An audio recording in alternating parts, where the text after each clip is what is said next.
Dry drowning, a lot of people don't know what it is. So exactly what is it?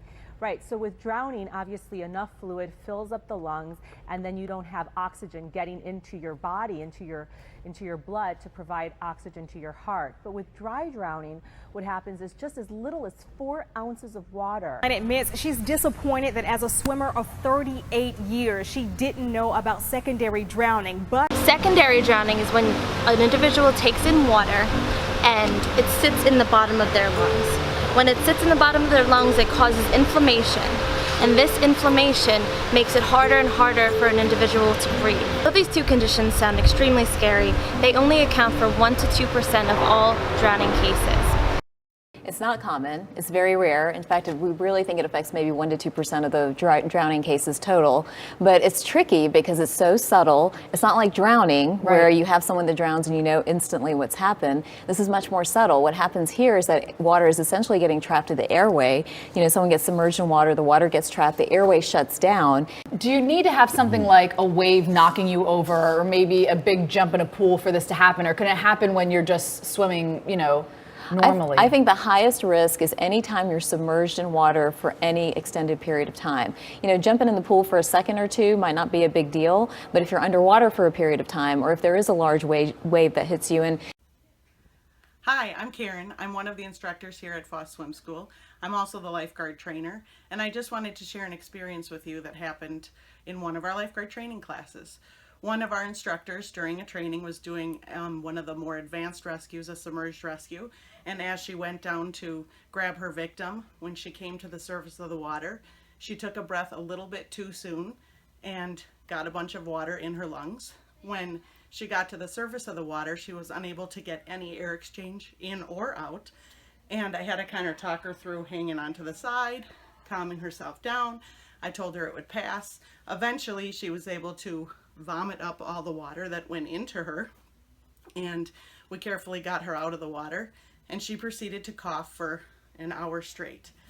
The kind of coughing where it's for an hour, no cessation, no matter what we tried. After the hour, she became very lethargic. Her eyes were kind of rolling back, her head was bobbing, and she started complaining how tired she was. So we were able to get her to the hospital, where they did indeed diagnose her with a secondary drowning.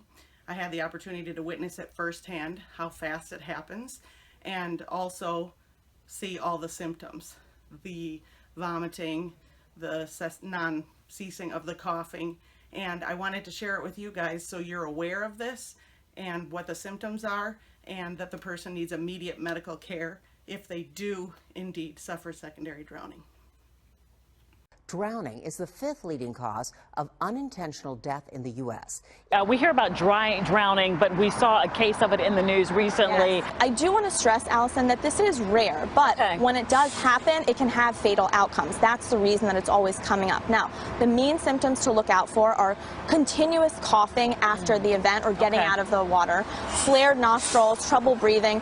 There's dry drowning, which happens right away. That's when water gets into the mouth, but not into the lungs. It's just the vocal cords, they spasm, and then it cuts off the airway, and so you see signs from that right away, very quickly after getting out of the water. But the secondary drowning is really the scary one as well, because that can happen up to a week later, and in that, water gets into the lungs. But there's a little-known phenomenon called dry drowning or delayed drowning. But I saw an article on MSNBC, and I think you said a lot of people have been talking about this, dry drowning, but that's not actually what it is. So maybe you can explain. Correct. For adults alike, go under the water and get water into their lungs, and it can cause damage, or it can cause their airway to spasm, both of which decrease oxygenation to the body, and in some cases, if it's long enough, to the brain. So a lot of people use the term near drowning or dry drowning.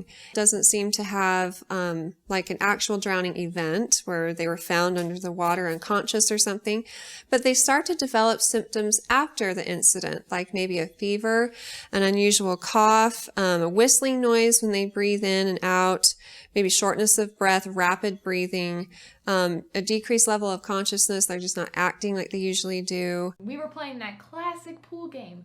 Who can hold their breath longest underwater? Do you know that one? Yeah. Yeah? Classic. It is classic.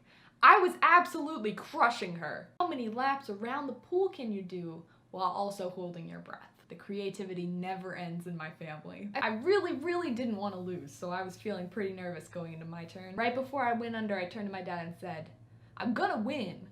Just please make sure I don't drown." And with all the dramatic irony of a soon-to-be horror movie victim, I tilted my head to let my ears touch the surface because at the time, I was still halfway convinced that I could breathe through my ears. And I just sailed past where he had stopped.